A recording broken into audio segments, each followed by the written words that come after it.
వాస్తవమా? ఇన్నాళ్ళ గాయాలు మాయమమ్మా, అచ్చంగా ఈ రోజు నాదేనమ్మా. కన్న ప్రాణాలు ఉల్లాస తోరణమాయేనమ్మా.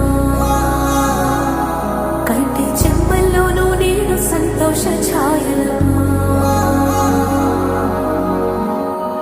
నమ్మలేని కలలు నిలిచే కనుల ముందే